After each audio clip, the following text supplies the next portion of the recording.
Hi guys, I hope you're doing well, and in this video we're going to be discussing about some tips and your do's and don'ts for tomorrow's paper, economics O levels. So देखें, सबसे पहले थोड़ा सा paper pattern को go through कर लेते हैं. वैसे तो आपको पता ही होगा, पर just let me quickly run through you it. And that is that सबसे पहले आपकी केस स्टडी 30 मार्क्स की कंपलसरी क्वेश्चन सेक्शन ए, ठीक है. उसके बाद सेक्शन बी 4 क्वेश्चंस, उसमें से 3 करने होंगे आपको. पेपर होगा आपका 2 hours 15 minutes का, which is a lot of time. और ये आपके कुछ बन जाते हैं 135 मिनट्स, ठीक है. अब देखें, सबसे पहले हम स्टार्ट करेंगे केस स्टडी से, उसके आगे फिर हम बात करना शुरू करेंगे. देखें, केस स्टडी को आपने कितना टाइम देना होगा. केस स्टडी को आपने देने हैं मिनिमम 30 मिनट्स और मैक्सिमम 40 मिनट्स. उससे ज़्यादा ऊपर आप एग्ज़ाम में नहीं जाएंगे.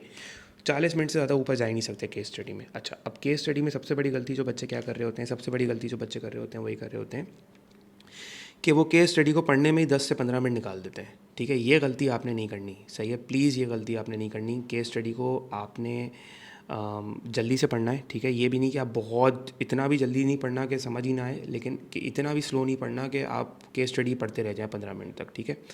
जनरली जो शुरू के 1-2 क्वेश्चंस होते हैं वो केस स्टडी से रेलेवेंट आ रहे होते हैं, लेकिन नीचे देखा गया है कि जो लास्ट के क्वेश्चंस होते हैं वो ऑल्दो वो केस स्टडी का रेफरेंस तो दे रहे होते हैं, लेकिन उसके सारे आंसर्स केस स्टडी में से नहीं होते, वो इन जनरल होते हैं, लेकिन केस स्टडी से रेफर्ड होते हैं वो, ठीक है. लेकिन अगर आपने मिसाल के तौर पे केस स्टडी सुपरफिशियली भी पढ़ी होगी, फिर भी वो अटैम्प्ट किए जा सकते हैं. मैं ये नहीं कह रहा कि सुपरफिशियली पढ़ना है. मेरे कहने का मतलब है, इसको आउट ऑफ कॉन्टेक्स्ट ना लें. मेरे कहने का मतलब है कि केस स्टडी में इतना टाइम आप पढ़ने में ना लगा दें उसको, कि आप नीचे के क्वेश्चन को फिर केस स्टडी में आपको पढ़ने में 15 मिनट लगा के फिर 40 मिनट से ऊपर आप निकल जाएँ, ठीक है. केस स्टडी के शुरू के क्वेश्चंस जो होंगे वो आपके कैलकुलेशन बेस्ड क्वेश्चंस होंगे. उसमें आपने फटाफट आपको अटैम्प्ट करने होंगे. 1-2 मार्क के वो आते हैं. कैलकुलेट करें. कैलकुलेशन वो कुछ भी दे सकता है, आपको किसी भी चीज़ पे कैलकुलेट करने को दे सकता है. इन्फ्लेशन रेट दे सकता है, जीडीपी पर हेड कैलकुलेट करने को दे सकता है, एम्प्लॉयमेंट रेट, मतलब death rate, birth rate, unemployment rate, balance of trade अक्सर दे रहे होते हैं कैलकुलेट करने को. तो इसके अंदर अब जैसे फॉर एग्जांपल अगर वो बोल रहे हैं बैलेंस ऑफ ट्रेड कैलकुलेट करो, तो बच्चे गलती क्या बच्चे करेंगे, balance of trade is equals to export minus import. पहले तो फॉर्मूला लिखेंगे बैठ के इसका, उसके बाद वो लिखेंगे इसके नीचे एक्सपोर्ट 50 मिलियन थी, इंपोर्ट्स 30 मिलियन थी, और वो उसका आंसर देंगे $20 मिलियन, सही है, प्लस. अब ये 3 लाइनों में आपको करने की क्या ज़रूरत थी. मैं अगर आपकी जगह आऊँगा तो मैं कैलकुलेशन का मतलब है कैलकुलेट करके डायरेक्ट आंसर दिया. मैं आंसर लिखूँगा part A 20 million plus surplus. मैं ये करूँगा ही नहीं. स्टेप्स फॉर्मूला देना ही नहीं है कैलकुलेशन वाले क्वेश्चन के अंदर, डायरेक्ट आंसर देना है, दैट्स इट. वर्किंग की भी ज़रूरत नहीं है, ठीक है. 1 मार्क का क्वेश्चन है, डायरेक्ट आंसर देंगे. अगर आपसे बैलेंस ऑफ ट्रेड वगैरह पे क्वेश्चन पूछ रहा है तो आप 20 मिलियन लिख करना मेक श्योर कि आप साइन ज़रूर लगा दें, बिकॉज अगर आप साइन नहीं लगाएंगे या सरप्लस डेफिसिट नहीं लिखेंगे तो उसका मतलब है कि एग्जामिनर को पता ही नहीं है कि अब 20 मिलियन क्या है, डेफिसिट है, सरप्लस है. उसके बाद जो क्वेश्चन आ रहे होते हैं वो आ रहे होते हैं आइडेंटिफाई करें रीजंस, आइडेंटिफाई करें फैक्टर्स. तो उसके अंदर आपने सिर्फ मिसाल के तौर पे आइडेंटिफाई, जैसे फॉर एग्जांपल एक क्वेश्चन है identify 2 rewards to a factor of production. सही, तो बच्चे लिखेंगे the 2 rewards to a factor of production is for example rent is a reward for land and capital का रिवॉर्ड इज़ इंटरेस्ट. ऐसे भी ज़रूरी नहीं ना, बस में आइडेंटिफिकेशन का मतलब है डायरेक्ट लिस्ट लिखें, लिस्ट डाउन करें, पॉइंट को स्टेट करना है बस. मिसाल के तौर पे आप लिखेंगे रेंट का जो एफओपी लिखा, रेंट का रिवॉर्ड आपने यहाँ पे लिखा रिवॉर्ड, रेंट सॉरी इधर आपने लैंड का रिवॉर्ड लिखा रेंट, इधर आपने लेबर का रिवॉर्ड लिखा वेजेस, बस आगे बढ़ गए फ़ौरन, ठीक है ना. अब टाइम वेस्ट नहीं करना है इस तरह के सवालों के अंदर. उसके बाद आगे वह एक्सप्लेन के क्वेश्चंस आ रहे होते हैं. एक्सप्लेन का मतलब होता है अपनी चीज़ को समझाना, अपनी बात को बताना, ठीक है, एक्सप्लेन करना. मिसाल के तौर पे अगर आपसे क्वेश्चन पूछता है explain 2 benefits of imposing a trade barrier, ठीक है, तो आपने कहा यार एक बेनिफिट आपने लिखा कि इट प्रोटेक्ट्स डोमेस्टिक इंडस्ट्री. अभी तुमने लिखा इट प्रोटेक्ट्स डोमेस्टिक इंडस्ट्री, इसको इन्फेंट इंडस्ट्री आर्गूमेंट भी कहते हैं ना, प्रोटेक्ट्स डोमेस्टिक इंडस्ट्री. अब अगर तुम लिख रहे हो कि it protects domestic industry, explain करना नहीं हुआ भाई, ये लिखना हुआ, स्टेट करना हुआ. इसको एक्सप्लेन कौन करेगा बैठ के, इसको एक्सप्लेन करें. अब आप इसको एक लाइन में एक्सप्लेन करें, ठीक है ना. आपको 4 मार्क का क्वेश्चन है, 2 रीजंस मांगे तो 2-2 लाइन के अंदर आप इसको एक्सप्लेन कर दें.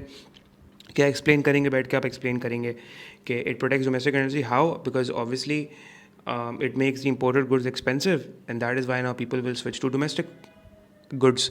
तो डोमेस्टिक गुड्स में एम्प्लॉयमेंट और उनके रेवेन्यूज़ बढ़ेंगे और प्रॉफिट्स बढ़ेंगे. तो ये आपने एक्सप्लेन, अब आपने एक्सप्लेन किया. पहले तो आपने सिर्फ स्टेट किया था, आपने एक्सप्लेन नहीं किया था. तो एक्सप्लेन का मतलब अलग होता है, स्टेट का मतलब अलग होता है, ठीक है. इसी तरह फिर आपके पास जो क्वेश्चन आएंगे वो केस स्टडी में एनालाइज करके भी आएंगे, ठीक है। एनालाइज का क्वेश्चन ज़रूरी नहीं है सेक्शन बी की तरह 6 मार्क्स का। एनालाइज के अंदर वो आपको 4 मार्क का भी क्वेश्चन दे सकता है, 5 मार्क का भी दे सकता है। लेकिन एनालाइज का मतलब जो होता है वो होता है डेप्थ में जाकर उस चीज़ को समझाना, डिटेल में जाके समझाना। अब जाहिर सी बात है 4 मार्क का क्वेश्चन अगर एनालाइज पे आ रहा है तो उसका मतलब ये नहीं कि आप बहुत डिटेल में समझा दें जैसे 6 मार्क्स में समझा रहे होंगे, ऐसा नहीं है।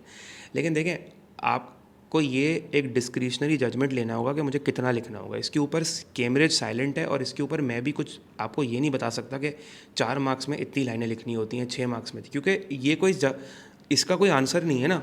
ये कोई अकाउंटिंग तो है नहीं कि आप कोई इनकम स्टेटमेंट की तरह कोई फॉर्मेट तो है नहीं कि ऊपर सेल्स आ रही हो, लेस कॉस्ट ऑफ सेल्स आ रहा हो और ग्रॉस प्रॉफिट निकलता है, उसमें से एक्सपेंसेस माइनस होते हैं।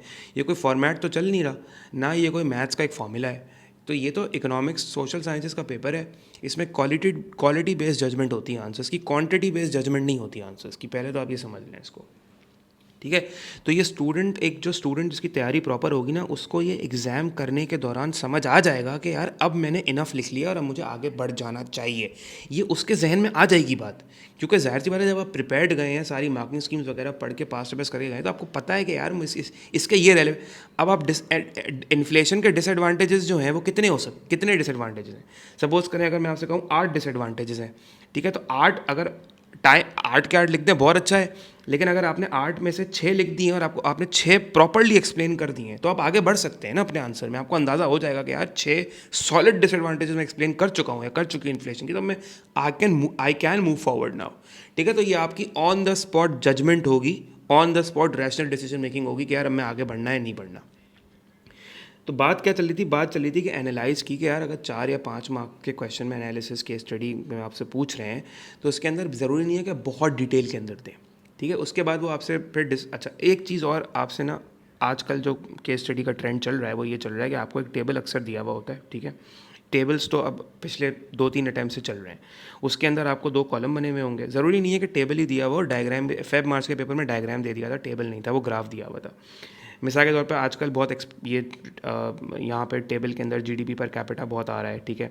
लेट्स सपोज अगर जीडीपी पर कैपिटा दिया हुआ है और इंपोर्ट्स दिए हुए हैं और वो आपसे कहेगा कि इस टेबल में जो भी डेटा दिया हुआ है इसके रिलेशनशिप को एनालाइज करो।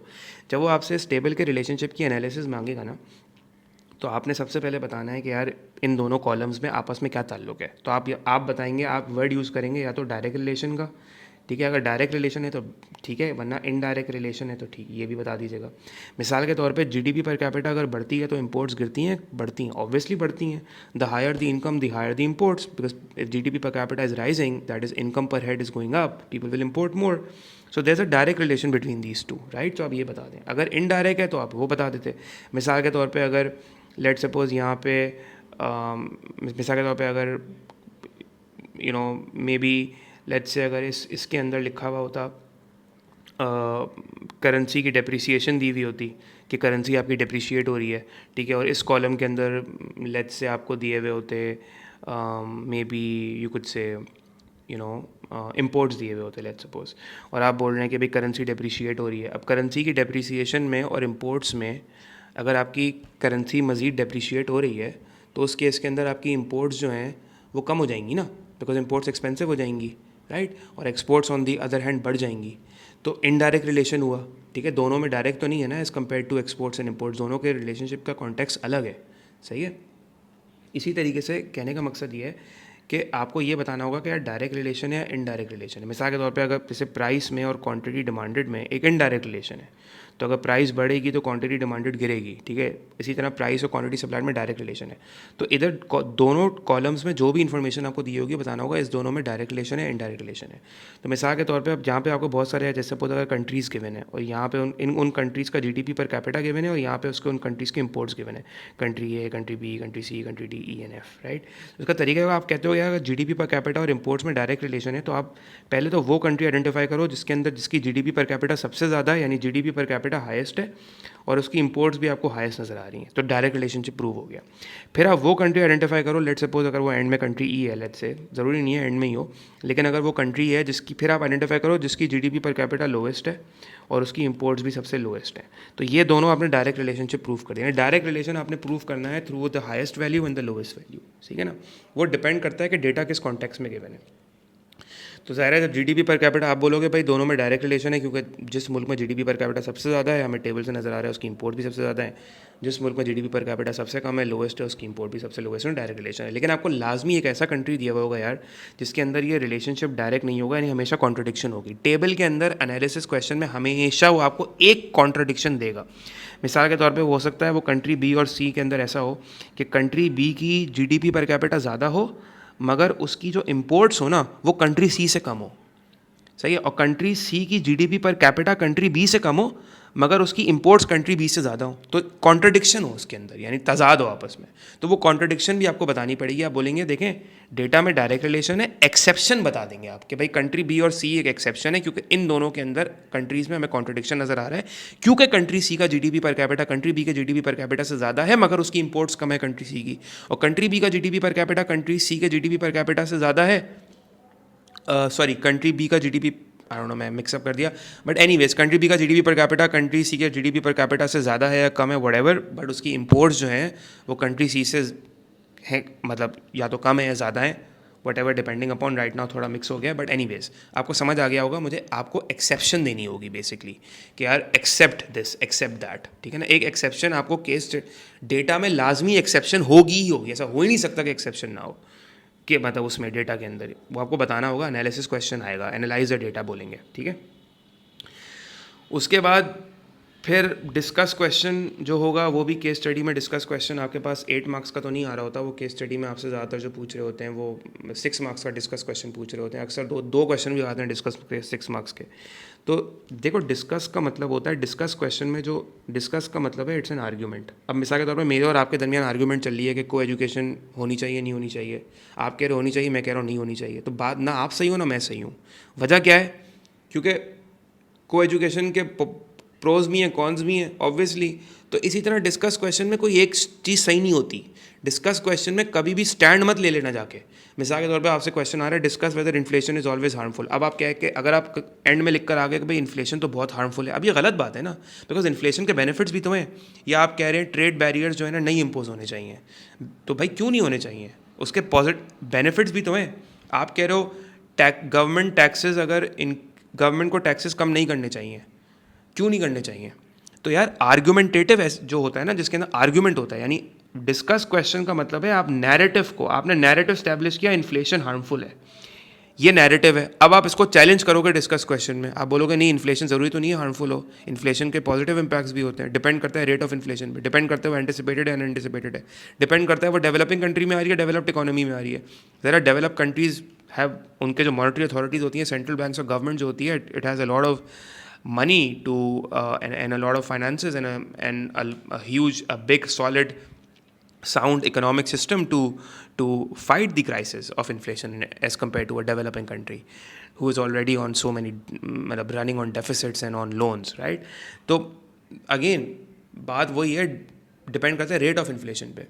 अब discuss whether unemployment is always harmful, आप बच्चे लिख कर आते हैं अनएम्प्लॉयमेंट, तो डिस्कस क्वेश्चन में लिख कर आ रहे होंगे अनएम्प्लॉयमेंट तो बहुत ही बुरी होती है। क्यों? रीज़न क्या है?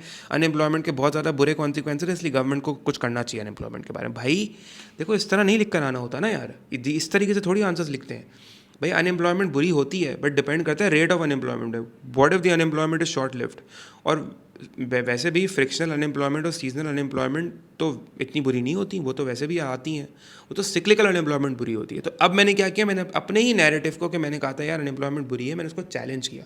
तो डिस्कस क्वेश्चन के अंदर इवैल्यूएट करने का मतलब होता है, और इवैल्यूएशन जो है ना गाइज, ये आपका असेसमेंट ऑब्जेक्टिव 3 है, और ये सबसे मेन आपका असेसमेंट ऑब्जेक्टिव है। इसमें बच्चे सबसे ज़्यादा मार खाते हैं। इसमें आपको बेसिकली नैरेटिव चैलेंज करना होता है अपना, सही है। मिसाल के तौर पे अगर आप कह रहे हैं कि जी एजिंग पॉपुलेशन बता रहे हैं, तो आप डिस्कस कर रहे हैं एजिंग पॉपुलेशन के बेनिफिट्स, कि क्या वो हमेशा बेनिफिशियल होगी, तो आप बता रहे हैं जी कब बेनिफिशियल होगी कब नहीं होगी, ठीक है। लेकिन एंड में अच्छा खैर वो सेक्शन बी में बाद में आऊँगा। कहने का मकसद ये था कि जो पैटर्न सेक्शन बी में डिस्कस क्वेश्चन का फॉलो होगा, पैटर्न वही फॉलो होगा, लेकिन सेक्शन ए के डिस्कस क्वेश्चन में कंक्लूजन देने की ज़रूरत नहीं है। दूसरा, इतनी डेप्थ में, जितनी डेप्थ में सेक्शन बी का डिस्कस क्वेश्चन आंसर करोगे, उतनी ही डेप्थ में सेक्शन ए का डिस्कस क्वेश्चन आंसर नहीं होगा, क्योंकि वो 8 मार्क्स का नहीं आएगा। अब कितने पॉइंट्स लिखने होंगे इसके ऊपर मैं कुछ कमेंट नहीं करूँगा, कितने पेज लिखने होंगे मैं कमेंट नहीं करूँगा, क्योंकि एग्जामिनर ने हमें नहीं बताया, एग्जामिनर ने नहीं बताया कितना लिखना होगा, तो आपको भी ये जानने की ज़रूरत नहीं कितना लिखना होगा। भाई आप उतना लिखो जितना आपको आता है, सीधी बात है। आप मुझसे क्वेश्चन पूछो कितना लिख कर आए, भाई क्या आपको बहुत आता है, क्या आपके पास कोई समंदर है, पहाड़ है इन्फॉर्मेशन के जो आप मुझसे क्वेश्चन पूछते हो कि कितना लिख कर आना है? भाई आप उतना ही लिखो ना। मैं आप जितना आपको आता है, इसका सिंपल जवाब है कि आप उतना लिखो जितना आता है। सही है, लेकिन सर टाइम तो ख़त्म, फिर तुम्हारा टाइम ख़त्म हो जाएगा। तो भाई अगर जितना आता है और तुम्हें लग रहा है टाइम ख़त्म हो जाएगा, तो उसको 20% कम कर दो, 30% कम कर दो। ये तो तुम्हारे ऊपर डिपेंड करता है यार कि तुमने ही क्या स्टेप लेना है एग्जाम में। अगर तुम्हें 10 पॉइंट आते हैं, तुम 10 पॉइंट शौक से लिखो। अब डिपेंड करता है कि वो 10 पॉइंट को तुम 10 पेजेस में तो नहीं खींचना होगा ना, जाहिर सी बात है। तो ये तो तुम्हारी अपनी स्किल पर डिपेंड करता है कि तुम उसको किस तरीके से डेवलप करते हो पॉइंट को। हमेशा ये बात रखना, क्वालिटी क्वांटिटी के ऊपर आउटवे करती है। Quality matters more than quantity. और सीआईज के अंदर ना आंसर की मार्किंग क्वांटिटी ऑफ पे नहीं हो रही होती कि जितने ज़्यादा लिखोगे, जितना लंबा लिखोगे, उतने ज़्यादा एग्जामिनर बेवकूफ़ नहीं है। उसको भी पता है कि यार आप क्या इररेलेवेंट कचरा लिखोगे तो वो आपको मार्क्स नहीं देगा। ये बात आप समझ लें। कचरा होता है तो कचरे, वो उसका दिमाग वैली घूम। आप the moment you start your answer ना, एग्जामिनर को अंदाज़ा पहली 3 लाइन पढ़ के हो जाता है कि इस बच्चे को मुझे क्या मार्क्स देने होंगे। आपके ऊपर है, आप उसकी पहली 3 मिनट में अगर हटा दोगे, स्टार्ट ही आपने ऐसा किया आंसर का, तो आप आगे वो क्या आपके इंप्रेशन लेके आंसर चेक करेगा आपका। तो एग्जामिनर को मेंटली ट्रिक करना भी बहुत बड़ी एक ट्रिक है कि उसको आप मेंटली ट्रिक ऐसे करो, आंसर ही ऐसे स्टार्ट करो अपना कि यार उसको लगे कि यार अब जिस बच्चे ने क्या आंसर स्टार्ट किया है तो उसको बहुत अच्छा, यानी वो उसको एक अच्छी फीलिंग आया आपका आंसर पढ़ के। तो असेसमेंट ऑब्जेक्टिव 3 आपका इवैल्यूएशन है। वैसे तो 3 असेसमेंट ऑब्जेक्टिव है। असेसमेंट ऑब्जेक्टिव 1 आपको पता होगा, स्टेट। उसके बाद फिर 2 आपका एक्सप्लेन आता है, उसके अंदर आपकी एनालिसिस भी आ रही है। 3 के अंदर आपकी इवैल्यूएशन आ रही होती है। ये आपको पता होना चाहिए असेसमेंट ऑब्जेक्टिव्स, बिकॉज आपका जो एग्जामिनर है वो आपके जब आंसर्स चेक कर रहा होता है तो वो based on assessment objectives check कर रहा होता है कि क्या उस बच्चे ने एक डिस्कस क्वेश्चन में क्या तमाम असेसमेंट ऑब्जेक्टिव्स फुलफिल किए, नहीं किए। अब डिस्कस क्वेश्चन में असेसमेंट ऑब्जेक्टिव्स तीनों अब वो हो रहे होते हैं, 2 और 3, तीनों के तीनों हो रहे होते हैं। असेसमेंट ऑब्जेक्टिव 1, 2, 3 तीनों के तीनों हो रहे होते हैं। तीनों असेसमेंट ऑब्जेक्टिव्स पूरे करने होते हैं आपको डिस्कस। तो वो देखता है कि क्या इसने प्रॉपर्ली असेसमेंट ऑब्जेक्टिव्स फुलफिल किए हैं, नहीं किए। वो आपको ये नहीं देखता इसने कितने पॉइंट लिखे हैं, क्या लिखे हैं। वो ये नहीं देखेगा कि आपने कितने पॉइंट लिखे हैं, इन्फ्लेशन की कितनी डिसएडवांटेजेस दी हैं। मिसाल के तौर पे अगर एक बच्चे ने 8 दिए हैं और एक बच्चे ने 12 डिसएडवांटेजेस दी हैं, तो उसका मतलब ये नहीं है जिसने 12 दिए हैं वो 8 से बेहतर है। नहीं, अगर आपने 8 दिए ना और आपने 8 एवरेज तरीके से एग्जीक्यूट उसको सही समझाया तो है नहीं सही तरीके से, और जिस बच्चे ने 6 दी होंगी ना और 6 उसने ऐसी डेवलप की होंगी, ऐसे डायग्राम बनाए होंगे उसने, ऐसी उसने एग्जांपल्स दी होंगी और ऐसी इकोनॉमिक एनालिसिस की होगी ना एवेल्यूएशन के साथ कि वो 6 पॉइंट्स पे वो आपको फुल मार्क्स दे देगा, लेकिन वो 8 पॉइंट्स लिखने वाले को, 12 पॉइंट लिखने वाले को मार्क्स नहीं देगा। इनफैक्ट वो 12 पॉइंट्स लिखने वाले को कम मार्क्स देगा 8 से भी, क्योंकि उसने सही से आंसर ही नहीं लिखा होगा। अगर तुम एक कंफ्यूजिंग स्टेटमेंट देते हो, यानी तुम एग्जामिनर को समझ ही नहीं आ रहा कि तुम क्या कहना चाह रहे हो। मिसाल के तौर पे मैं जब आंसर्स चेक कर रहा हूँ, मिसाल के तौर पे बच्चे क्या लिख रहे हैं, एग्रीगेट डिमांड इंक्रीज होने से इन्फ्लेशन इंक्रीज हो जाएगी। अब ये जो स्टेटमेंट है वो इनकम्प्लीट है। क्यों भाई, कैसे इंक्रीज हो जाएगी और क्यों इंक्रीज हो जाएगी, क्यों हो जाएगी इंक्रीज, ये तो बता नहीं रहे तुम। सही है, तुम कह रहे हो पॉलिसीज इंप्लीमेंट करने से, मिसाल के तौर पे expansionary monetary policy will reduce a recession. अच्छा भाई कैसे, भाई कैसे करेगा रिसेशन कम, ये कौन बताएगा? ये तो आप बताओगे ना एग्जामिनर को कि भाई कैसे कम करेगा। फिर आप लोगों का रोना होता है कि यार मार्क्स ही नहीं मिलते। खुदा के लिए प्रॉपरली डेवलप करना पॉइंट्स यार, ये मेरी प्लीज़ ये गोल्डन टिप समझ लो, अपने आंसर्स को प्रॉपरली डेवलप करना। इकोनॉमिक्स में A* लाने की टिप ही यही है, सबसे बड़ी टिप, अपने आंसर को प्रॉपरली डेवलप करना। और ये बात मैं एज अ टीचर नहीं बोल रहा, ये मैं as a first hands on experience as an A-level student भी बोल रहा हूँ कि यार आंसर को डेवलप करना ना बहुत इंपॉर्टेंट है। एक प्रॉपर उसकी प्रॉपर एनालिसिस कहते हैं, इसको कहते हैं चेन ऑफ एनालिसिस, आपकी बहुत प्रॉपर होनी चाहिए। देखिए चेन ऑफ एनालिसिस का मतलब क्या होता है, इसको आप समझ लें। चेन ऑफ एनालिसिस का मतलब होता है कि आपने चेन ऑफ इवेंट स्टैब्लिश की। मिसाल के तौर पे अगर आप ये कहते हो, लेट सपोज अगर आप कहते हो एग्जाम में बच्चे लिखेंगे इंटरेस्ट रेट, सवाल आएगा interest rate should the discuss whether or not a government should reduce interest rates to reduce let's say unemployment, या discuss whether or not a government should reduce interest rate to reduce recession. सही है, या discuss whether or not a government should reduce interest rate to increase economic growth. अब भाई अब बच्चे interest rate के बच्चे कहेंगे if the government reduces the interest rate economic growth will rise, if the government reduces interest rate the economy will come out of recession. ओ भाई कैसे एक आउट ऑफ रिसेशन, ये कौन बताएगा, ये कौन समझाएगा? लेकिन हमें तो किसी ने नहीं बताया था कि करना होता है। तो बेटा मार्किंग स्कीम खोल के देखनी थी ना, मार्किंग स्कीम में तो एनालिसिस दी हुई होती है। तो यार इस बात को प्लीज़ मेरी समझ लो, अभी भी टाइम है, रात भर पढ़िए। मेरी इकोनॉमिक्स की यूट्यूब की प्लेलिस्ट में जाना, डिटेल पास्ट पेपर सोल्यूशन में भरे पड़े हैं पास्ट पेपर के सोल्यूशन, पूरी पूरी वीडियोस भरी पड़ी हैं, वहाँ मैंने इतना समझाया हुआ बैठ के कि यार इवैल्यूएशन एनालिसिस कैसे करनी होती है, क्या मतलब होता है चेन ऑफ एनालिसिस का। आप सुन लो मेरी बात। इंटरेस्ट रेट अगर गिरता है मिसाल के तौर पे, आप बोलोगे इंटरेस्ट रेट गिरेगा, एक स्टेप 2 कॉस्ट ऑफ बोरोइंग गिरेगी, स्टेप 3 जिसकी वजह से कंज्यूमर्स एंड फर्म्स, यानी consumers basically individuals and firms will borrow more. Why? Consumers will borrow more to spend more, consumer expenditure will rise. आप बोलोगे कंज्यूमर स्पेंडिंग राइज हो जाएगी, सी rise हो जाएगा which is a component of AD. Firms will borrow more to invest more, definitely फिर I will rise as well, and because C and I will rise, which are components of AD, आप बोलोगे AD will rise। फिर आप बोलोगे AD rise होने की वजह से, AD rise होने की वजह से मुल्क में इकोनॉमिक ग्रोथ आएगी, आपकी नेशनल इनकम बढ़ेगी, टैक्स रेवेन्यूज बढ़ेंगे और आपके मुल्क में एम्प्लॉयमेंट बढ़ेगी। फिर आप बोलोगे एम्प्लॉयमेंट बढ़ेगी, तो एम्प्लॉयमेंट क्यों बढ़ेगी? बिकॉज जब AD बढ़ रही होगी तो firms will hire more labour to basically produce more goods and services. फिर आप इसके साथ एक डायग्राम बना दो अच्छा सा, एडी इंक्रीज़ करने का, दिखा दो यार एग्रीगेट डिमांड बेसिकली इंक्रीज़ हो रही है फ्रॉम AD1 टू AD2, और उसकी वजह से जो है वो बेसिकली नेशनल इनकम बढ़ी है फ्रॉम Y1 टू Y2, और आप इस तरह दिखा दो। और आपको पता है कि यार इसको आप कॉर्पोरेट कर सकते हो थ्रू शोइंग कि यार बेसिकली पॉइंट A से पॉइंट B पर आ जाओगे, आप इनसाइड द कर्व से ऑन द कर्व आ जाओगे। तो देखो डायग्राम से सपोर्ट कर सकते हो उसको। अब ये बात मैं केस स्टडी की नहीं बता रहा, इन जनरल बता रहा हूँ, ठीक है। अब सेक्शन बी में मैं आता हूँ केस स्टडी पे, लेकिन ये तुम लोगों को मैंने बता दिया डिस्कस में क्या करना होता है, एनालिसिस क्या होती है। अच्छा देखो यार मेरी एक बात प्लीज़ ये समझना, एक क्वेश्चन बच्चों का बहुत मेरे पास आता है कि हम डायग्राम कब बनाएं, यानी अगर हम अब हम सेक्शन बी पे आ रहे हैं, ठीक है। सेक्शन बी को किस तरह टैकल करना है। अच्छा पहले तो आप ये समझ लें कि देखें आपके पास पेपर 2 आवर 15 मिनट्स का है ना, तो ये 120 मिनट तो ये होगा और ये 15 मिनट तो ये होगा, टोटल 135 मिनट्स। 135 मिनट्स में से आपने लेट सपोज आपने 35 मिनट्स केस स्टडी पे लगाए, तो ये बच गए 130 मिनट्स, ठीक है। 130 मिनट्स को मैं डिवाइड कर दूँ 3 से, बिकॉज 3 क्वेश्चन आपने करने होंगे, तो आपके पास ये कुछ बन रहे समझ लो आई डोंट नो कितने, सही कैलकुलेशन कर रहा हूँ ना मैं, 130 डिवाइडेड बाई 3 आपके पास बन रहे हैं, बल्कि अज्यूम कर लेते हैं कि आपने 40 मिनट लगाए केस स्टडी पर, उसको भी छोड़ दो आप, ठीक है। Let's assume the worst situation, आपने 40 मिनट लगाए, तो 135 माइनस 40 आपके पास 95 मिनट्स बच रहे हैं। चलो 95 को मैं 100 मिनट्स लेता हूँ। आप अज्यूम करो कि वो 100 मिनट्स हैं सेक्शन बी के लिए, ठीक है ना। ये अब 100 को अगर मैं 3 से डिवाइड करूँ तो मेरे पास 33 मिनट्स बचते हैं, 33 मिनट्स बचते हैं फॉर वन क्वेश्चन। अब इसको 33 को भी मैं 30 मिनट्स ले रहा हूँ, ठीक है ना। तो बेसिकली आपने क्या अपने जहन में रखना है, आपने सेक्शन बी बेसिकली एक क्वेश्चन, फाइनल फिगर बता रहा हूँ, 30 मिनट्स में एक क्वेश्चन कंप्लीट करना है, ये आपका टारगेट होना चाहिए। ये आपने 30 मिनट्स के अंदर वाइंड अप करना है। अब सेक्शन बी में बेसिकली हर क्वेश्चन के 4 पार्ट्स होंगे, part A, part B, part C, part D.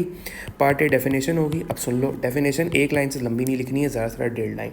मिसाल के तौर पर define a recession, recession is a persistent decline in AD for a continuous period of 2 months, that's it. Define demerit goods. Demerit goods are harmful goods that not only have a private cost but an external cost on the third party as well, full stop, that's it. Example of demerit goods are cigarettes and alcohol, देने की ज़रूरत नहीं है। demerit goods result into market failure, लिखने की ज़रूरत नहीं है। in a free market demerit goods are overproduced, लिखने की ज़रूरत नहीं है। भाई वो definition पूछ रहा है 1.5 लाइन के अंदर, that's it. Move on to the next part, that is explain. Explain के क्वेश्चन की कोशिश करना 4 से 5 लाइन के अंदर वाइंड अप करो। बहुत ज़्यादा इसके अंदर अपनी इकोनॉमिक एनालिसिस लगाने की और इकोनॉमिक होशियारी दिखाने की ज़रूरत नहीं है। एक्सप्लेन क्वेश्चन में अपनी जितनी भी होशियारी और जितनी भी नॉलेज है और जितना भी आपकी किंगनेस और किंगडम्स है ना आप इकोनॉमिक्स के, वो सारे के सारे पार्ट और सी और डी के लिए छोड़ देना, ठीक है। जैसे सपोज अगर वो आपसे कह रहा है एक्सप्लेन 2 कॉन्सिक्वेंसेज ऑफ अनएम्प्लॉयमेंट, तो आप 2 कॉन्सिक्वेंसेज अगर, अब ये अक्सर ना इस तरह के क्वेश्चन पार्ट बी में वो आपको दे रहा है। इसी तरह अगर वो आपसे कह रहा है एक्सप्लेन 2 कॉन्सिक्वेंसेज ऑफ अनएम्प्लॉयमेंट, तो आपने लेट सपोज एक कॉन्सिक्वेंस बताया अनएम्प्लॉयमेंट का कि अनएम्प्लॉयमेंट की वजह से लेट सपोज इकोनॉमी के अंदर जो है वो people will be unemployed, so let's say the governments welfare benefits on unemployed will increase. अब आपने ये लिखा। अब भाई अगर गवर्नमेंट अपने वेलफेयर बेनिफिट्स बढ़ा भी रही है अनएम्प्लॉयड पे, तो इससे क्या फ़र्क पड़ता है? आप बताओ कि वेलफेयर बेनिफिट्स बढ़ने का मतलब है कि it will be an opportunity for the government because that money could be use somewhere else as well. Infrastructure पे लगता है, एजुकेशन हेल्थ केयर पे लगता है, तो पोटेंशियल ग्रोथ आती है, पोटेंशियल इकोनॉमिक ग्रोथ आपने सफ़र हो गई इस वजह से।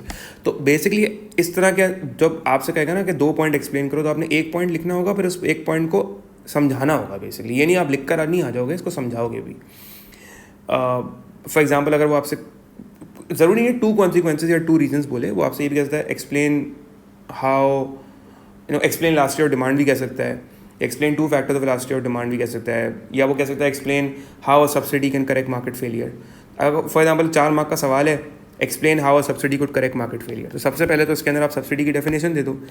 हमेशा 4 मार्क्स के, 6 मार्क्स के और 8 मार्क्स के जो सवाल होते हैं ना सेक्शन बी में, उसके अंदर सबसे पहला स्टेप होता है define the subject matter. Subject matter को डिफाइन करना, सवाल किस टॉपिक पे आ रहा है, जिस टॉपिक पे सवाल आ रहा है उसकी डेफिनेशन सबसे पहले लिख दो, सही है ना। मिसाल के तौर पे वो कह रहा है how subsidy can correct market failure, आप सब्सिडी को डिफाइन करते हैं कि subsidies are financial grants given by the government to reduce the cost of the firms and to increase output, यहाँ पे लिख दी। उसके बाद आप बताएं सब्सिडी मार्केट फेलियर को कैसे करेक्ट करेगी। लेट्स सपोज अगर आप एसेंशियल गुड्स पे सब्सिडाइज कर रहे हो प्राइवेट फर्म्स को, तो प्राइवेट फर्म उनको चीप प्राइस पे, सस्ते प्राइस से बना सकेंगे। Necessities specially for the poor it will benefit because the government will be able to let's suppose if it's given on merit goods, तो मेरिट गुड्स की जो अंडर प्रोडक्शन और अंडर कंजम्पशन थी, जिसकी वजह से मार्केट फेलियर हो रहा था, वो करेक्ट हो जाएगा because they will now assuming they will now come to the socially optimum level, assuming a correct amount of subsidy is given. तो एक्सप्लेन के अंदर बेसिकली वो आपको आपका इकोनॉमिक का कॉन्सेप्ट टेस्ट करेगा, और वो टेस्ट करेगा कि क्या आप इस कॉन्सेप्ट को प्रॉपरली अप्लाई कर सकते हो रिटन वर्ड्स में। तो वो आपकी एप्लीकेशन चेक कर रहा होगा कि यार उस कॉन्सेप्ट की एप्लीकेशन क्या बचेगी। फिर आएगा सर सवाल एनालाइज का। एनालाइज के अंदर ना आपने इन डेप्थ एक्सप्लेनेशन देनी होगी जो क्वेश्चन आपसे पूछा गया, इन डेप्थ एक्सप्लेनेशन। अब यहाँ पर एक बच्चे का सवाल है, सर डायग्राम बनाना है नहीं बनाना। ये बहुत कॉमन क्वेश्चन है, बार बार मेरे पास आया हुआ है इंस्टाग्राम पे, तो कि सर डायग्राम जो है ना वो कब बनाना होगा। देखें ज़रूर पहले तो कभी कभी जो है ना वो ये होता है कि फॉर एग्ज़ाम्पल कभी कभी तो वो आपसे एक्सप्लिसिटली कह देते हैं कि यार आपने जो है ना वो डायग्राम बनाना है, using a demand and supply diagram है, यूजिंग अ पीपीसी डायग्राम। तो फिर तो अगर आपसे डायग्राम उन्होंने एक्सप्लिसिटली बोल दिया तो आप डायग्राम बना दो। लेकिन अगर आपसे उन्होंने एक्सप्लिसिटली डायग्राम नहीं मांगा तो इसका ये मतलब नहीं है हरगिज़ कि आपने डायग्राम नहीं देना, इसका ये मतलब नहीं है, प्लीज़ इस बात को समझ लें। अगर उन्होंने आपसे ये बेसिकली क्या कहते हैं डायग्राम नहीं मांगा है तो इसका ये मतलब नहीं है कि आपने डायग्राम नहीं बनाना होगा।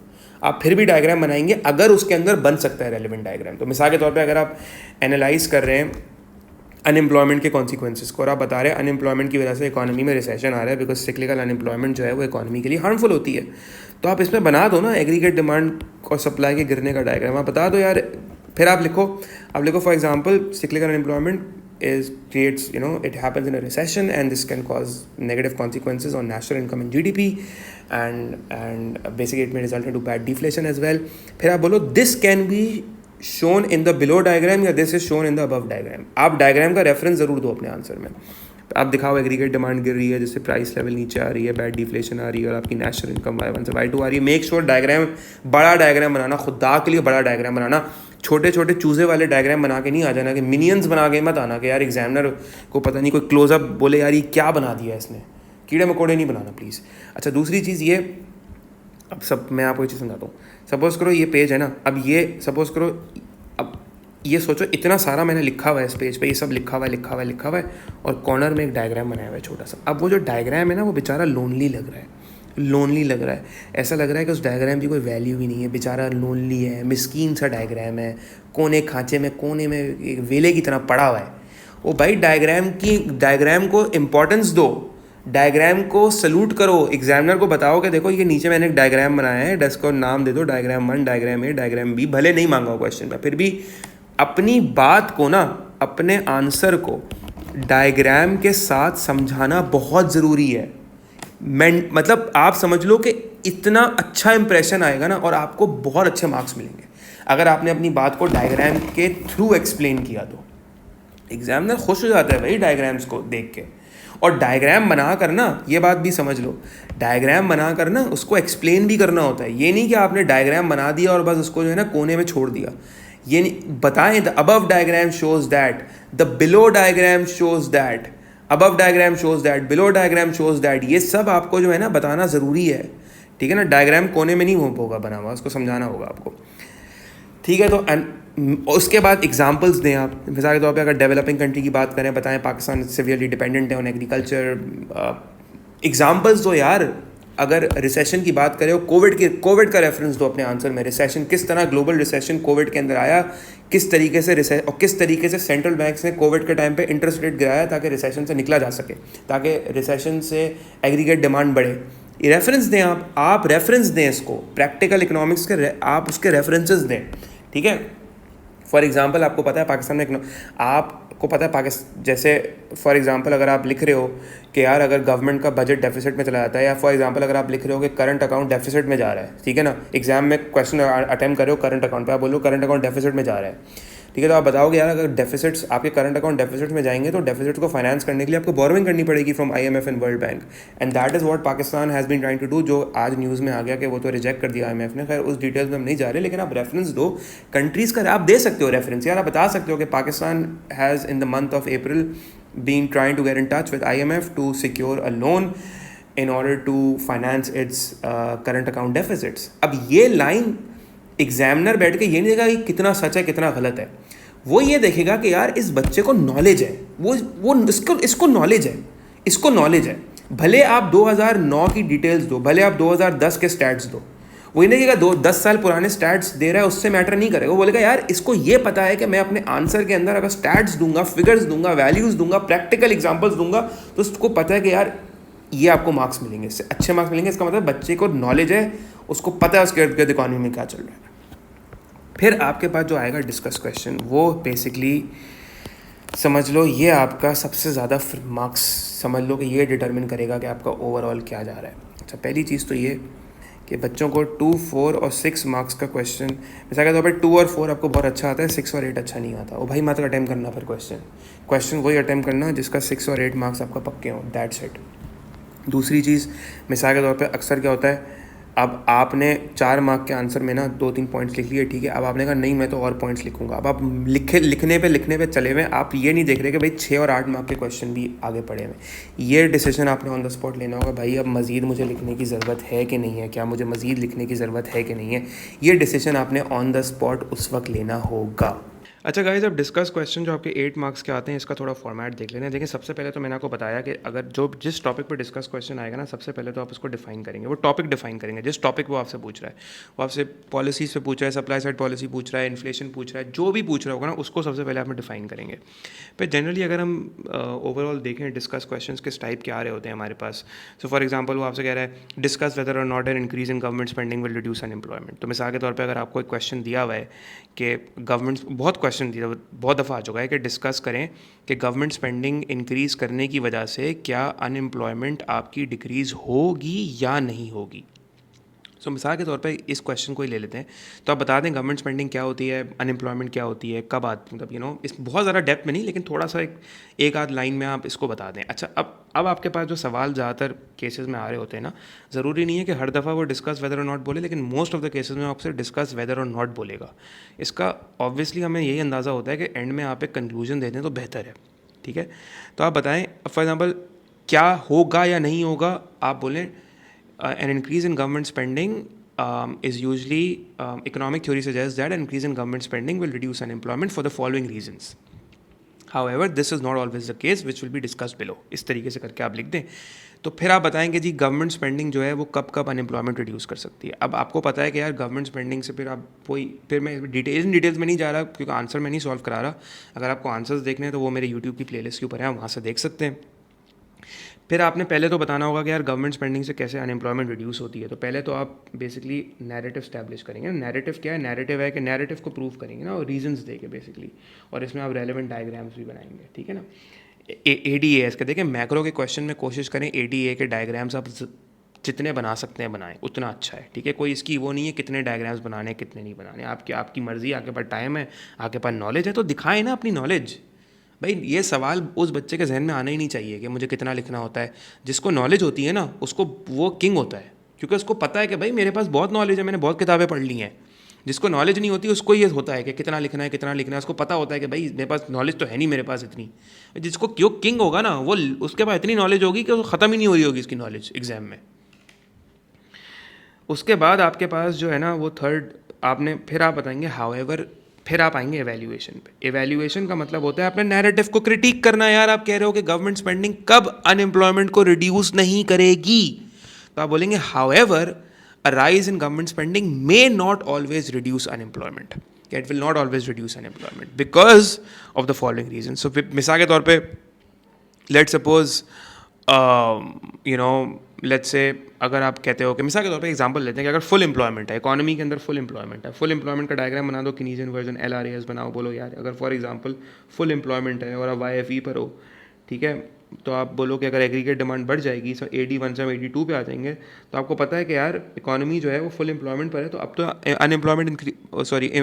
अनएम्प्लॉयमेंट रिड्यूस नहीं होगी ना, बिकॉज ज़रूरत इकोनॉमी थी फुली एम्प्लॉयड, तो अगर इकोनॉमी फुली एम्प्लॉयड है तो फिर क्या रिड्यूस होगी। तो आपने बोला देखो कब नहीं हो सकती, तो आप उसके रीजंस दोगे, फिर आप एंड में दो एक कंक्लूजन। बेहतर है कि आप कंक्लूजन दो, ठीक है।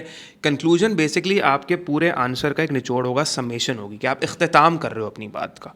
अब आप खुद सोचें, अब दो लोगों के दरमियान एक बात चल रही है, मैं आप फिर वो एग्जांपल अपने को एजुकेशन वाली और पाकिस्तान में पढ़ने वाली एग्जांपल अपने जहन में रखना। भाई अगर मैं आपसे और मैं और आप ये बहस कर रहे हैं कि को एजुकेशन होनी चाहिए नहीं होनी चाहिए, तो तुम खुद सोचो ना इस कन्वर्जेशन का इख्तिताम क्या होगा। यही होगा ना कि हाँ यार को एजुकेशन के बेनिफिट्स भी हैं, नेगेटिव्स भी हैं, डिपेंड करता है इन वेरियस सर्कमस्टांसेस। तो बेस्ट अप्रोच ये है, अगर नहीं समझ आ रहा ना कंक्लूजन, तो बेस्ट अप्रोच ये है कि आप बोलें कि देखें it has both advantage and disadvantages, ठीक है। फॉर एग्जांपल इस क्वेश्चन में कैसे एप्लीकेबल होगा, आप बोल दें कि देखें increasing government spending will reduce unemployment and at times it may not reduce unemployment, it depends upon certain factors, if they are present unemployment go down, otherwise it won't, ठीक है ना। ऑल्दो, फिर से लिख लो, थोड़ा दिमाग लगाओ, लिख दो, although reducing unemployment is one of the macroeconomic aims of the government and it must be the government's the state must ensure or strive towards reducing unemployment, and government increasing government spending is one of the main ways or one of the ways in which the government could do so, ठीक है। दूसरी बात एक और चीज़ बता दूं कि जब भी तुम्हें इस तरह का क्वेश्चन अपने कल के पेपर में एक्सपेक्ट करो, किस तरह का क्वेश्चन, मैक्रो में फॉर एग्जांपल ये मैक्रो इकोनॉमिक प्रॉब्लम, ये कल पेपर में इस तरह का क्वेश्चन आएगा, वो क्या है, मैक्रो इकोनॉमिक प्रॉब्लम देगा और वो यहाँ पे वो आपको मैक्रो इकोनॉमिक पॉलिसी देगा टू करेक्ट इट। मिसाल के तौर पे इन्फ्लेशन एक प्रॉब्लम है, हाई इन्फ्लेशन, अनएम्प्लॉयमेंट एक प्रॉब्लम है, रिसेशन एक प्रॉब्लम है, पुअर इकोनॉमिक ग्रोथ एक प्रॉब्लम है, ठीक है, करंट अकाउंट डेफिसिट एक प्रॉब्लम भी है, हमें पता है। ज़रूरी नहीं है कि हाई इन्फ्लेशन प्रॉब्लम हो, इन्फ्लेशन अगर लो है तो प्रॉब्लम नहीं है, अनएम्प्लॉयमेंट ज़रूरी नहीं है प्रॉब्लम हो, रिसेशन अगर शॉर्ट टर्म है तो ज़रूरी नहीं है प्रॉब्लमैटिक हो, वो सही हो जाएगा विद टाइम। क्या कहते हैं, ये क्या देखा है मैंने, पुअर इकोनॉमिक ग्रोथ शॉर्ट, अगर rate of economic growth poor है या इकोनॉमिक स्लो डाउन है, और अगर वो टेम्प्रेरी है तो ठीक है, if it's just a temporary slow down और अ टेम्प्रेरी रिसेशनरी इफेक्ट या टेम्प्रेरी नेगेटिव डिमांड शॉक है तो मसला नहीं है। करंट अकाउंट डेफिसिट छोटा है, शायद डेफिसिट छोटा है, कोई इतना बड़ी प्रॉब्लम नहीं है। वैसे तो ये और इन सब की एवेल्यूएशन में आप हमेशा एक एवेल्यूएशन बता दूं, हमेशा चैलेंज कर देना नैरेटिव को कि भाई depends upon the rate of inflation, depends upon the rate of unemployment, depends upon the size of recession, depends upon the size of economic growth, depends upon the size of the deficit. ये तो एक रट लो evaluation, लिख के आ जाना, लिखना है ना, एक बता रहा हूँ, चलो ये लिख के आ जाना, ये हर जगह एप्लीकेबल हो जाएगी तुम्हारी एवेल्यूएशन। फिर वो आपको ना यार असल में ना बात ये सारी इकोनॉमिक्स ना इतना कुछ है मेरे पास इस वक्त बोलने को कि ये वीडियो भी कम है, मतलब लिटरली ये कम है ये वीडियो। इसमें मैं कोशिश कर रहा हूँ मैं जितना बता सकूँ मैं बता दूँ यार, लेकिन ऑनेस्टली ये एक वीडियो भी कम है तुम लोगों को कल के लिए ना तैयार करने के लिए और समझाने के लिए। But anyways I will try, इंशाल्लाह अल्लाह मदद करे। पॉलिसी आपको वो देगा एग्ज़ाम में कि जैसे वो आपको बोलेगा कि यार टैक्सेस को हम इंक्रीज़ या डिक्रीज़ करके इन अनएम्प्लॉयमेंट, इन्फ्लेशन, रिसेशन को किस तरह सही कर सकते हैं। हो सकता है वो आपको बोले इंटरेस्ट रेट इंक्रीज़ या डिक्रीज़ करके हम इनमें से कोई एक मैक्रो इकोनॉमिक प्रॉब्लम कैसे सही कर सकते हैं। गवर्नमेंट स्पेंडिंग को इंक्रीज़ या डिक्रीज़ करके इनमें से कोई एक मैक्रो इकोनॉमिक प्रॉब्लम दे देगा, कैसे सही कर सकते हैं। मनी सप्लाई को इंक्रीज़ या डिक्रीज़ करके हम इसमें से एक मैक्रो इकोनॉमिक प्रॉब्लम देके बोलेगा हम किसको किस तरह सही कर सकते। तो ये इस टाइप का क्वेश्चन कल के पेपर में एक्सपेक्ट करना, ठीक है ना। जब भी वो तुम्हें कोई एक पॉलिसी देना, जैसे वो बोले गवर्नमेंट स्पेंडिंग इंक्रीज या डिक्रीज करने से अनएम्प्लॉयमेंट को किस तरह रिड्यूस कर सकते हैं, हमेशा तुम ऑल्टरनेटिव पॉलिसी ज़रूर सजेस्ट करके आए। तुम बोलना कि it's not always necessary that the government में ओनली नीड टू इंक्रीज और decrease government spending, the government could maybe also increase or decrease the interest rate as well, or change the money supply as well to tackle this macroeconomic problem. और इसी तरीके से वो again आपके पास supply side policies भी हैं। से supply side policies भी वो कह सकता है कि सप्लाई साइड पॉलिसी से किस तरह हम डील कर सकते हैं।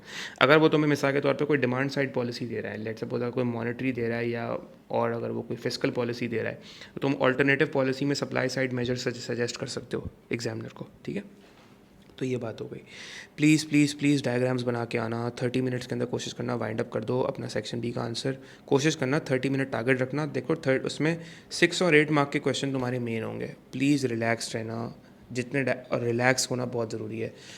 कल के पेपर में ये सोच के बैठना कि यार तुम लोगों को सब आता है, ठीक है, तुम किंग हो इकोनॉमिक्स के। बिकॉज एंग्जाइटी में अगर बैठोगे ना तो फिर तो पेपर नहीं होगा, परेशान रहोगे। खुद सोचो, एक इंसान जिसका दिमाग परेशान हो, उसके दिमाग में टेंशन ही टेंशन हो, तो वो नर्वस होगा ना। उसकी बॉडी, एक नर्वस इंसान की बॉडी उसके फेवर में चलती है? नहीं चलती ना। आपका हाथ ही नहीं चलेगा पेपर के अंदर, लिख ही नहीं पाओगे सही से। तो प्लीज़ प्लीज़ रिलैक्स रहना। एंड देखें, मतलब अभी ये वीडियो को देखने के बाद ना मैं आपको रिकमेंड करूँगा कि वो बच्चे जो रात भर बैठ के पढ़ने वाले हैं ना, वो मेरी टॉपिकल वीडियोस भी देख सकते हैं यूट्यूब से। और मैं तो कहूँगा 1.5x पे ना मेरी जो डिटेल पास पेपर सोल्यूशन है उसको बिंज करो बैठ के, सही है ना। 1.5x पे यूट्यूब पे ओ लेवल के ना, उसमें काफ़ी सारी केस स्टडी के सोल्यूशन भी हैं और P2 के सोल्यूशन भी हैं। प्लीज़ देखें, आप सब ने बहुत मेहनत की है। मैं आपको, और ऑनेस्टली इस वीडियो में थोड़ा सा मैंने ग्रिल भी किया है आप लोगों को, बिकॉज दैट्स हाउ ये मेरा स्टाइल है। इसको इतना डिमोटिवेट नहीं हो जाना, लेकिन मैं आपको ये रिमाइंड करा दूँ कि देखो कल के पेपर में ये एक्सपेक्ट भी मत करना कि बहुत इजी पेपर होगा, क्योंकि पेपर किसी भी तरह आ सकता है। फेब मार्च की केस स्टडी थोड़ी सी टेढ़ी आई थी, ग्राफ देख के बच्चे परेशान हो गए थे। किसी भी तरीके से जो है वो पेपर आ सकता है। तो क्या कहते हैं, be prepared for any thing, be prepared. कल कुछ भी हो सकता है एग्ज़ाम के अंदर, ठीक है। लेकिन लेकिन लेकिन कॉन्फिडेंस बहुत इंपॉर्टेंट है। अच्छा, इधर से ही मुझे एक बात अच्छा हुआ अभी याद आ गई, वो ये, एक मैं तुम्हें मैक्रो इकोनॉमिक्स के क्वेश्चन को आंसर करने की ना ट्रिक बता रहा हूँ, और इस बात को गौर से अब सुनना। मैक्रो इकोनॉमिक्स में अगर हम देखें तो हमारे पास एक तरफ इन्फ्लेशन है। अब मैं यहाँ पे कुछ वर्ड्स लिखूँगा, जीडीपी लिखूँगा, रियल जीडीपी लिखूँगा, अनएम्प्लॉयमेंट लिखूँगा, टैक्सेस लिखूँगा, गवर्नमेंट स्पेंडिंग लिखूँगा, वेलफेयर बेनिफिट्स लिखूँगा, अपॉर्चुनिटी कॉस्ट लिखूँगा, इलास्टिसिटी लिखूँगा, इंपोर्ट्स लिखूँगा, एक्सपोर्ट्स लिखूँगा, ट्रेड डेफिसिट्स लिखूँगा, ट्रेड सरप्लस लिखूँगा, करंट अकाउंट लिखूँगा,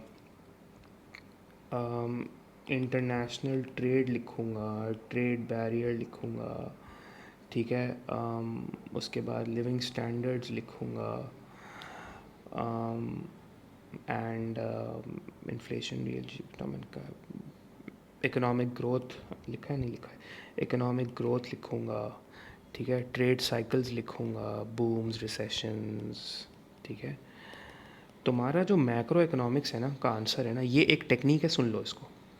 ये जितने भी वर्ड्स मैंने लिखे हैं ना, इसको हाईलाइट करके लिख लो अपने एग्जाम, अपने इन वर्ड्स को रट लो। Inflation, GDP, real GDP, unemployment, taxes, government spending, welfare benefit, opportunity cost, elasticity, import export, trade deficit, surplus, current account, national trade, trade barrier, living standard, economic growth, trade cycle, boom, recession. इतने सारे words मैंने दिए हैं, सही है ना। ये सब तुम्हारे इकोनॉमिक्स के की टर्म्स हैं। तुम इकोनॉमिक्स का कोई भी आंसर अटेम्प्ट करोगे ना, इनसे रिलेट करना। इन्फ्लेशन आ रही है, अब किस तरह रिलेट होगा मैं समझाता हूँ। इन्फ्लेशन आ रही है, अब देखो मैं किस तरह एक यहाँ पे माइंड मैप बना, मतलब एक कनेक्शन बनाऊंगा। इन्फ्लेशन आ रही है, जीडीपी पे क्या इम्पैक्ट है, रियल जीडीपी क्या इम्पैक्ट है, अनएम्प्लॉयमेंट पे क्या इम्पैक्ट है, टैक्सेस पे क्या इम्पैक्ट है, गवर्नमेंट क्या कर सकती है, उसका इम्पैक्ट वेलफेयर बेनिफिट्स पे क्या आएगा, वेलफेयर बेनिफिट बढ़ेंगे तो अपॉर्चुनिटी कॉस्ट बढ़ेगी या गिरेगी, ठीक है। क्या कहते हैं, गवर्नमेंट ट्रेड बैरियर लगा रही है इम्पोर्ट्स को कम करने के लिए, तो इलास्टिसिटी ऑफ इम्पोर्ट्स क्या है, ठीक है। गवर्नमेंट जो है वो करेंसी को डी वैल्यू कर रही है ताकि ट्रेड डेफिसिट सही हो जाए, तो इलास्टिसिटी ऑफ इम्पोर्ट्स एक्सपोर्ट्स पर डिपेंड करता है, ठीक है। इम्पोर्ट्स एक्सपोर्ट्स बढ़ रहे हैं तो उसका करंट अकाउंट पे क्या इम्पैक्ट आएगा, ट्रेड डेफिसिट पे क्या इम्पैक्ट आएगा, इंटरनेशनल ट्रेड पे क्या इम्पैक्ट आएगा, लिविंग स्टैंडर्ड्स पे क्या इम्पैक्ट आएगा, इकोनॉमिक ग्रोथ पे क्या इम्पैक्ट आएगा, ठीक है। इसी तरीके से फिर से देखो, अनएम्प्लॉयमेंट बढ़ी है, गिरी है, रियल जीडीपी पे क्या इम्पैक्ट आएगा, जीडीपी पे क्या इम्पैक्ट आएगा, इन्फ्लेशन पे क्या इम्पैक्ट आएगा, डिफ्लेशन पे क्या इम्पैक्ट आएगा, वेलफेयर पे क्या इम्पैक्ट आएगा, लिविंग स्टैंडर्ड्स पे क्या इम्पैक्ट आएगा, इंपोर्ट्स एक्सपोर्ट्स पे क्या इम्पैक्ट आएगा, ग्रोथ पे क्या इम्पैक्ट आएगा। ये सारे आपस में कनेक्टेड होंगे। हर आंसर में मैक्रो के अंदर ये आपके पास वर्ड्स यूज़ हो रहे होंगे। अगर तुम चाहते हो तुम्हारा मैक्रो का आंसर एस हो, तो ये सारे वर्ड्स रट के चले जाओ, और उस वक्त बैठ के सोचना कि ये जितने भी वर्ड्स सर आदिल ने इस वीडियो में लिखे थे ना, ये सारे के सारे वर्ड्स में क्या आपस में कनेक्शन में कैसे स्टैब्लिश कर सकता हूँ या कर सकती हूँ कल के पेपर में, तो आपका देखना पेपर अच्छा होगा एग्जाम के अंदर इंशाल्लाह, क्योंकि ये सारे वो कोर वर्ड्स हैं जो ज़्यादातर मैक्रो के अंदर ये आंसर इन्हीं में से आपस में कनेक्टेड होता है और इसी से ही आपको कनेक्शन बनाने होते हैं। मिसाल के तौर पे आप कह रहे हो इकोनॉमिक ग्रोथ बढ़ जाएगी, तो ज़ाहिर इकोनॉमिक ग्रोथ बढ़ने से लिविंग स्टैंडर्ड बढ़ेंगे, उससे टैक्स रेवेन्यूज़ बढ़ेंगे, टैक्सेस लिखा था ना मैंने, टैक्स रेवेन्यू बढ़ेंगे, जब टैक्स रेवेन्यू ज़्यादा आएगा तो गवर्नमेंट स्पेंडिंग बढ़ेगी, गवर्नमेंट स्पेंडिंग बढ़ेगी तो ऑब्वियसली लिविंग स्टैंडर्ड दोबारा बढ़ेंगे। एक वर्ड और लिखना भूल गया था, ये लिख लो, बजट डेफिसिट। टैक्स रेवेन्यू बढ़ेगा तो टैक्स रेवेन्यू बढ़ेगा तो बजट डेफिसिट गिरेगा, बजट डेफिसिट गिरेगा तो गवर्नमेंट को बोरो करने की ज़रूरत नहीं पड़ेगी। एक चीज़ मैं भूल गया था, लिख लो, डेट भी बहुत इंपॉर्टेंट है, बिकॉज अगर बजट डेफिसिट में जाता है तो गवर्नमेंट को बोरो करना पड़ता है, सही है, या तो डोमेस्टिकली या फॉरेन से, IMF, वर्ल्ड बैंक, ADB से, एशियन डेवलपमेंट में, डिफरेंट जो इन प्लेटफॉर्म लोन देने के लिए, तो गवर्नमेंट का डेट बढ़ता है। जब भी डेट का वर्ड यूज़ करना एग्जाम में लिख कर आना, गवर्नमेंट स्टेट का नेशनल डेट बढ़ेगा जो कि अच्छा नहीं है, और नेशनल डेट को तुम रिलेट कर सकते हो डेट टू GDP रेशो से। ये लिख लेना, अब वीडियो में समझाने का टाइम नहीं है, डेट टू GDP रेशो क्या है याद कर लो, अभी फिलहाल रट लो कि डेट का जिक्र करना, तो अगर बोलते हो डेट बढ़ेगा तो ये लिख के आ जाना डेट टू GDP रेशो बढ़ेगा, which is not good obviously. Obviously a country with high levels of debt is not a good thing as far as future economic prospects of the country are concerned. ठीक है guys, तो ये जो मैंने 6-8 चीज़ें तुम्हें बताई है ना, अगेन एडी का डायग्राम, एग्रीगेट डिमांड का डायग्राम, तुम कहते हो कि यार इन्फ्लेशन आ रही है, इन्फ्लेशन हार्मफुल होती है, बट किनीजियंस तो कहते थे कि यार हर दफ़ा एग्रीगेट डिमांड बढ़ने से इन्फ्लेशन नहीं आती। मिसाल के तौर पे अगर ये एग्रीगेट डिमांड है तुम्हारा, और अगर अभी एग्रीगेट डिमांड तुम्हारी बढ़ रही है, तो इस डायग्राम के मुताबिक तो प्राइस लेवल नहीं बढ़ रहा from Y1 to Y2, because Keynesians ही कहते थे कि एग्रीगेट डिमांड बढ़ने से इन्फ्लेशन, ये डिपेंड नहीं करता है कि एडी बढ़ेगी इन्फ्लेशन आएगी, डिपेंड करता है इकॉनमी में फुल एम्प्लॉयमेंट है कि नहीं है। अगर इकॉनमी फुली एम्प्लॉयड नहीं है, बिकॉज इकॉनमी फुली एम्प्लॉयड होगी किस पॉइंट पे, इकॉनमी फुली एम्प्लॉयड होगी YFE पे। अगर इकॉनमी फुली एम्प्लॉयड नहीं है and it is away from full employment which is indicating a slack, which is indicating idle capacity और स्पेयर कैपेसिटी, तो फिर इन्फ्लेशन नहीं आएगी। तो ज़रूरी नहीं है कि एग्रीगेट डिमांड के बढ़ जाने से हमेशा इन्फ्लेशन आए। तो गाइज इट्स ऑल कनेक्टेड, इंशाल्लाह you will do it. Video बहुत बड़ी हो जाएगी, लेकिन मेनली कोशिश करना कि अपने टाइम को मैनेज करो। आंसर अगर लिख रहे हो, डेप्थ में जा रहे हो, तो इतनी डेप्थ पे ना चले जाना कि यार इतनी डेप्थ में चले गए कि बस आंसर में ही बह गए और निकल ही नहीं पा रहे हैं उससे बाहर। प्लीज़ प्लीज़ प्लीज़ इस तरीके से नहीं करना, ठीक है। एक चीज़ और, मैं अपना ज़रा इंस्टाग्राम खोल लूँ कि यार कुछ और बच्चों के सवाल आए हैं, ताकि वो भी मैं अभी एड्रेस कर लूँ। एक सेकेंड, तो क्या कहते हैं, बाय द वे फ़नी बात है, एक बच्चे का मेरे पास आया हुआ है, I want to start economics from crash, scratch से लिखा हुआ है crash, please make a video on it, यानी एक वीडियो बनाएं कि इकोनॉमिक्स कैसे मैं स्टार्ट कर सकता हूँ। ये वो वाले बच्चे हैं जो फेसबुक ग्रुप पे कमेंट कर रहे होते हैं ना, how to cover the syllabus in 10 hours in 5 hours. अच्छा जी, तो एक क्वेश्चन आ रहा है, in 8 mark question do we have to write our opinion in the end. देखें अपना ओपिनियन, अच्छा हाँ ये बड़ा अच्छा क्वेश्चन है, सुन ले एक बात, अगर आप 8 मार्क क्वेश्चन में यानी कंक्लूजन में अपना ओपिनियन दे रहे हो ना, तो प्लीज़ ऐसे मत लिख कर आना इन माई ओपिनियन और आई थिंक दैट, ऐसे मत लिख कर आना। और अपना ओपिनियन देते वक्त ना एक प्लीज़ वन साइडेड ओपिनियन मत दे देना। जैसे अभी कहते हो in my opinion inflation is always harmful, in my opinion trade barrier should not be impose, in my opinion deflation is harmful, in my opinion free trade should be encourage. ऐसे ओ भाई इतने बड़े बड़े क्लेम्स मत लेके आना, क्योंकि अगर तुम ये लिख रहे हो ना कि in my opinion inflation is always harmful, तो फिर मैं तुम्हारे इस नैरेटिव को आज अभी इसी वक्त चैलेंज करके गलत प्रूफ कर सकता हूँ। तो एग्जामिनर तो बोलेगा ना ये किस किस्म का इसने ओपिनियन दिया। यार मेरे नज़दीक तो इन्फ्लेशन हार्मफुल नहीं होती, मेरे नज़दीक तो अनएम्प्लॉयमेंट हमेशा नुकसानदेह नहीं होती, मेरे नज़दीक तो ट्रेड बैरियर लगाने से इतने नुकसान नहीं होते। तो जहाँ पर नैरेटिव चैलेंज हो सकता है वहाँ वन साइडेड ओपिनियन आप नहीं दे सकते। तो फिर कैसा आंसर लिखें? आप ऐसे लिखें, the fact that inflation is harmful can not be denied, inflation is definitely harmful, but inflation also has some benefits as well. Yes, if inflation, the rate of inflation is very high, in double digits, or it's basically galloping inflation or hyperinflation, or the rate of inflation is very high. Or you can say that if it's cost push inflation, that is worse than demand push inflation, or it depends upon whether the country is a developing or a developed country. Especially a poor country with huge inflation may have worse economic consequences. So in that sense, yes, a high inflation rate may have negative impacts as well.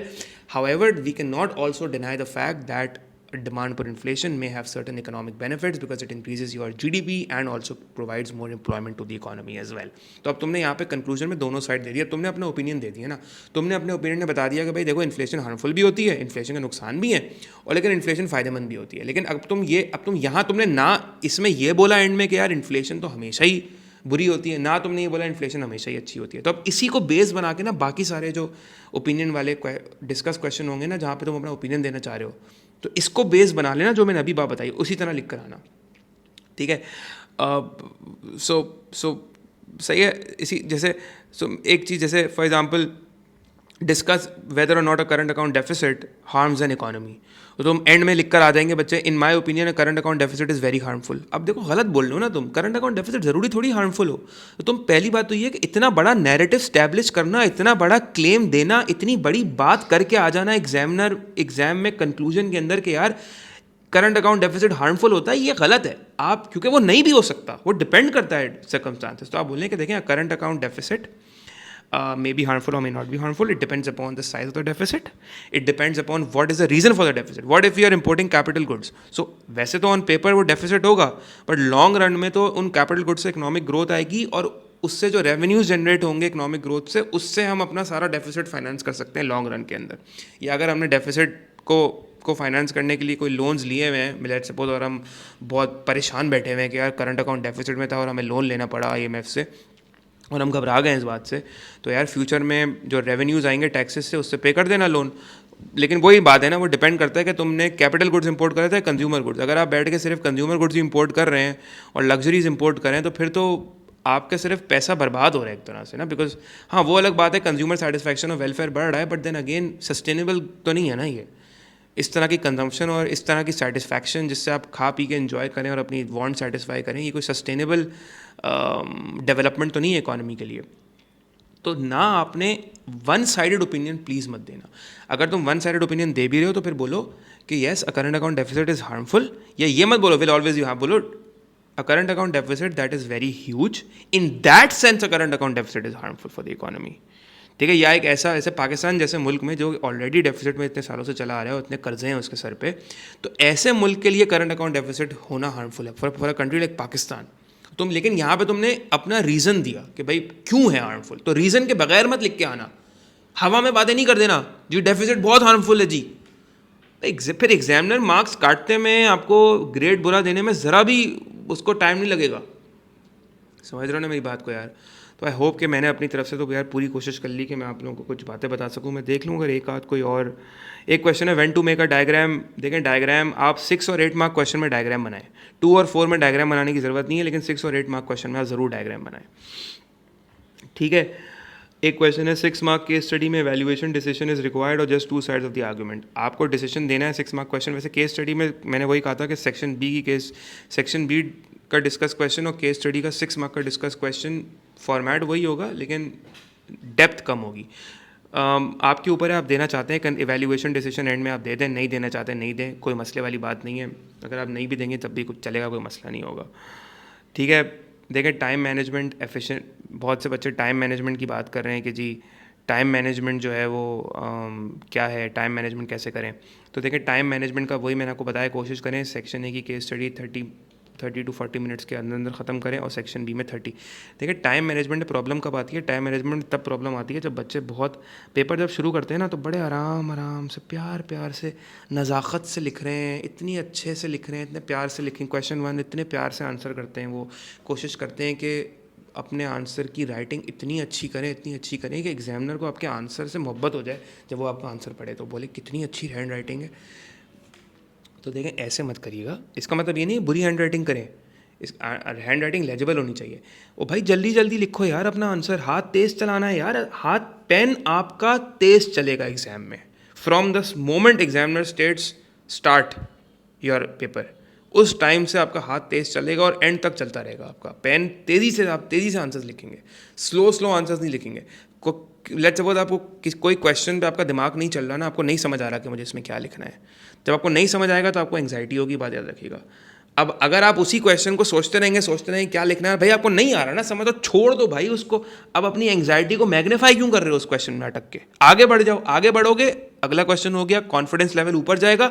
Confidence level ऊपर जाएगा ना तो tension कम हो जाएगी, tension कम होगी, बाद में time बचे उस क्वेश्चन को आके दोबारा उसमें जो दिमाग में आता है लिख लेना, ठीक है। और उस वक्त क्योंकि तुम्हारी टेंशन खत्म हो चुकी होगी, क्योंकि काफ़ी हद तक पेपर भी हो चुका होगा, और तुम्हें खुद दिमाग में आ जाएगा क्या लिखना है, ठीक है जी।